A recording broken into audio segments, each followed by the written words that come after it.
За хүүхдүүд маань илэрхийллийн үйлдлийн дарааллыг буруу тогтоох тохиолдол байдаг.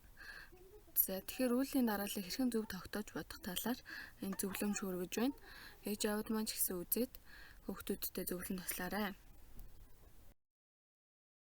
За аль үйлдэлийг төрүүлж дугаарлах вэ? За үржүүлэх хуваах үйлдэлүүдэд эхэлж бодох хэрэгтэй. Үржүүлэх хуваах үйлдэлийнхээ аль өмнө нь байгаагаас нь дугаарлаж эхэлнэ. Дараа нь нэмэх асуудлуудыг дугаарлана. Нэмэх асуудлыг ч гэсэн яг өмнө нь байгаагаас нь эхэлж дугаарлана. За энэ хаалттай илэрхийлэл дээр үзье. Хаалттай илэрхийллийн нэг анхаарах зүйл бол эхлээд хаалтан доторх илэрхийллээ бодох хэрэгтэй. За одоо хаалтан доторх илэрхийллийнхээ үйлдлийн дарааллыг тогтооё.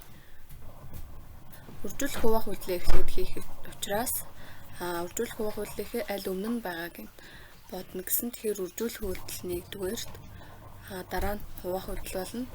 Нэмэх үйлдэл нь 3-р үйлдэл болно. За үйлдлийн дарааллаа тогтоогоод анхааралтай зөв бодох хэрэгтэй. Дарааллынхаа дагуу үржүүллээ, хуваалаа, нэмлээ. За одоо хаалтнаас 4012 гэсэн хариу гарсан. Одоо шинэ илэрхийлэл зохионо.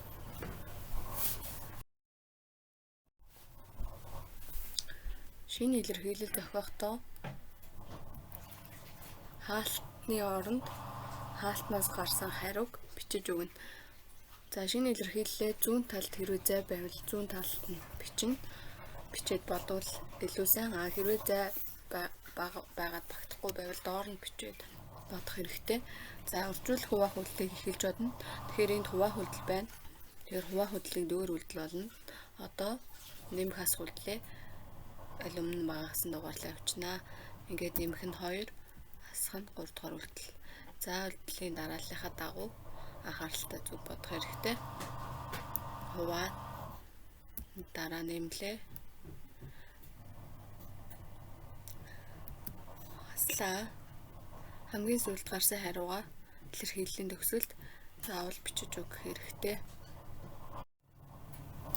За тэгэхээр хаалттай илэрхийллийн үйлдлийн дарааллыг тогтоохдоо эхлээд хаалтан доторх үйлдлийн дарааллаа тогтоож бодоод дараа нь хаалтнаас гарсан хариуг хаалттай илэрхийллийн байранд тавьж шинэ илэрхийлэл зохиох нь. За тэгээд шинэ илэрхийллийнхээ үйлдлийн дарааллыг тогтоогоод бодно гэсэн ийм зарчмыг баримтлах нэ. За тэгвэл дараах 4 илэрхийллийг өөрсдөө бие дааж бодоод шалгуулнаа.